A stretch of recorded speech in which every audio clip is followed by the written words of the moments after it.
के साथ बोलना चाहूंगा कि 69,000 शिक्षकों को नियुक्ति पत्र भी जारी हुए हैं। वे सभी 4 वर्षों से स्कूलों में पढ़ा भी रहे हैं और 1,60,000 भर्तियां वे हैं जो पिछली सरकार की बदनीयती के कारण भरे नहीं जा चुके थे। और पिछली सरकार किसकी है मुझे लगता है आपसे ज्यादा कोई नहीं जानता है। 2012 से 17 के बीच में जो लोग सत्ता में प्रदेश में थे, यहां पे जो तथ्य रखे जा रहे हैं और जो रखे गए हैं माननीय सदस्यों के द्वारा,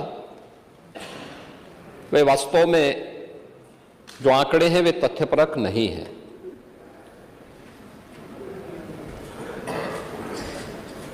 अगर उत्तर प्रदेश में बेसिक शिक्षा परिषद और माध्यमिक शिक्षा परिषद के शिक्षकों की भर्ती की प्रक्रिया को पूर्ण करने की बात है तो यह कहना 69,000 शिक्षकों को नियुक्ति पत्र नहीं जारी हुए हैं, मैं उनको बड़े सम्मान के साथ बोलना चाहूंगा कि 69,000 शिक्षकों को नियुक्ति पत्र भी जारी हुए हैं। वे सभी 4 वर्षों से स्कूलों में पढ़ा भी रहे हैं। उससे भी पहले 68,500 शिक्षकों की भर्ती की प्रक्रिया को संपन्न किया गया, क्योंकि उस समय बीएड को एनसीटीई ने उस परीक्षा के योग्य नहीं माना था। तो उस समय बीटीसी के इतने अभ्यर्थी हमारे पास नहीं थे और जिसमें केवल 42,000 शिक्षकों की भर्ती हो पाई थी। 42,000 शिक्षकों की भर्ती हुए भी आज स्कूलों में पढ़ा रहे हैं। उन सबको भी नियुक्ति पत्र जारी हुआ और सभी बेसिक शिक्षा परिषद के स्कूलों में पढ़ा रहे हैं। 69,000 शिक्षकों की भी भर्ती की प्रक्रिया पूरी करने के बाद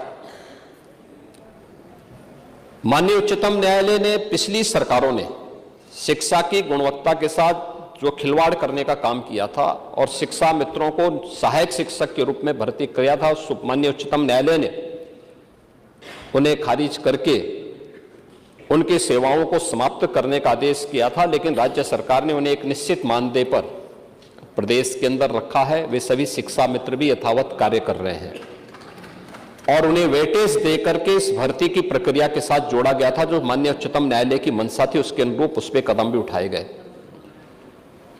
माध्यमिक शिक्षा परिषद ने भी 44,000 से अधिक शिक्षकों की भर्ती की प्रक्रिया माध्यमिक शिक्षा चयन आयोग बोर्ड के द्वारा और उच्चतर शिक्षा चयन आयोग बोर्ड के द्वारा संपन्न की जा चुकी है, पहले ही संपन्न की जा चुकी है। अब शिक्षा के सभी बेसिक, माध्यमिक, उच्च, तकनीकी, व्यावसायिक या चिकित्सा शिक्षा, इन सब से जुड़ी भी समग्र शिक्षा को लेकर के अब एक नया चयन बोर्ड, शिक्षा चयन बोर्ड बनाने की बन करके तैयार है और वह आगे की अध्याचन विभिन्न विभागों से मांग करके नियुक्ति की प्रक्रिया को आगे बढ़ा रहा है। लेकिन अकेले शिक्षा विभाग में ही 1,60,000 से अधिक भर्तियां हमारी सरकार ने प्रदेश के अंदर की हैं और 1,60,000 भर्तियां वे हैं जो पिछली सरकार की बदनीयती के कारण भरे नहीं जा चुके थे। और पिछली सरकार किसकी है मुझे लगता है आपसे ज्यादा कोई नहीं जानता है। 2012 से 17 के बीच में जो लोग सत्ता में प्रदेश में थे। 69,000 शिक्षकों की भर्ती के बारे में एक बात बार बार आती है जिसकी चर्चा यहां पे कल श्री संग्राम सिंह यादव जी भी कर रहे थे और अभी श्री पूजा जी भी कर रही थी।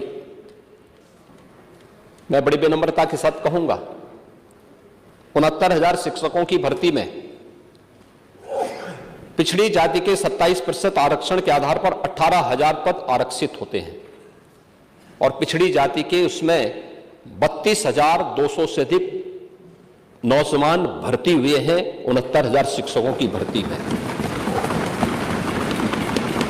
अनुसूचित जाति 21% आरक्षित, उनके लिए जो आरक्षण की सीमा 21% है और 21% में 12,000 पद उनके लिए आरक्षित होते हैं, लेकिन भर्ती हुई है 14,000 से अधिक।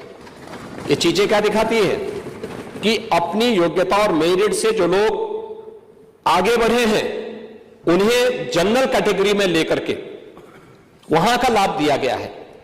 जनरल के लिए जो पद आरक्षित थे, जनरल के लिए जो पद थे 34,500, जनरल की भर्ती हुई है मात्र 20,000।